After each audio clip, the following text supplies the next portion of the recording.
Hello everyone, welcome back to Teju fellow vlogs. ఈరోజు మనము egg fried రైస్ని ఈజీగా టేస్టీగా ఎలా చేసుకోవాలో చూసేద్దామండి. ఇక్కడ నేను 4 eggs, 1 medium size onion, green chilli, వాటితో పాటు ఇక్కడ soya sauce, red chilli, green chilli and vinegar తీసుకున్నానండి. ఇలా తీసుకున్న తర్వాత ఒక ప్యాన్ తీసుకొని అందులో సరిపడా ఆయిల్ని వేసుకోవాలండి. మనము ఇలా ఎగ్ ఫ్రైడ్ రైస్కి ఎంత ఆయిల్ సరిపోతుందో అంత తీసుకుంటే సరిపోతుంది. ఇక్కడ కొన్ని తిరువాత గింజలు, కొద్దిగా కరివేపాకు, గ్రీన్ చిల్లీ పీసెస్ని ఇక్కడ నేను ఓన్లీ 2 గ్రీన్ చిల్లీస్ మాత్రమే తీసుకున్నాను. ఎందుకంటే నేను మళ్ళీ రెడ్ చిల్లీ పౌడర్ కూడా యూస్ చేస్తాను కాబట్టి.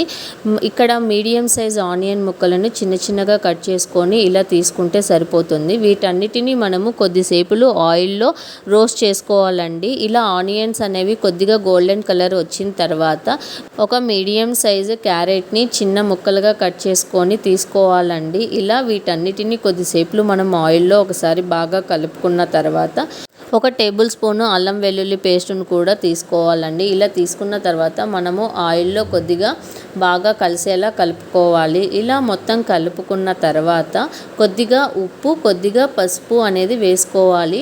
ఇక్కడ నేను కొద్దిగా మాత్రమే ఎందుకు తీసుకున్నానంటే ఇది మనము ఎగ్స్ వేసినప్పుడు కొద్దిగా టేస్ట్ అనేది మరి చప్పగా కాకుండా బాగుంటుంది.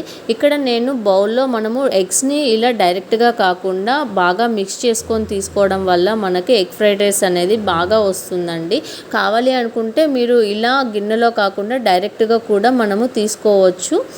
ఇక్కడ నేను 4 ఎగ్స్కి 250 గ్రామ్స్ అనేది రైస్ తీసుకున్నానండి. ఇలా మనము రైస్ని ప్రిపేర్ చేసుకొని కొద్దిగా చల్లారనివ్వాలి ఒక బౌల్లో తీసుకొని. ఇప్పుడు చూడండి, మనము ఈ ఎగ్స్ని బాగా మధ్య మధ్యలో ఇలా కలుపుకుంటూ మనము వాటిని బాగా రోస్ట్ అయ్యేలా చేసుకోవాలండి.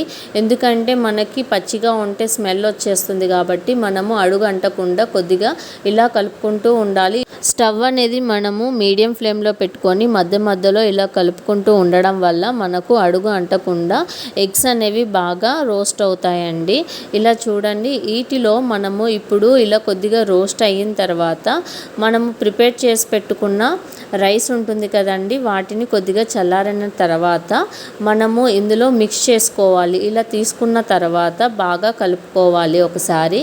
ఇలా మనకి వేడిగా ఉండడం వల్ల ఇలా గడ్డలా అనిపిస్తుందండి. మనకు ఒకసారి ఇలా స్పూన్తో మనము మొత్తం పొడి పొడిగా చేసుకుంటే సరిపోతుంది. ఇంకోటండి, మనం ఫ్రైడ్ రైస్ చేసుకునేటప్పుడు అన్నం అనేది కొద్దిగా పొడి పొడిగా ఉంటేనే ఫ్రైడ్ రైస్కి టేస్ట్ ఉంటుందండి. మరీ మెత్తగా ఉంటే అసలు ఫ్రైడ్ రైస్ అనేది చాలా బాగా రాదు.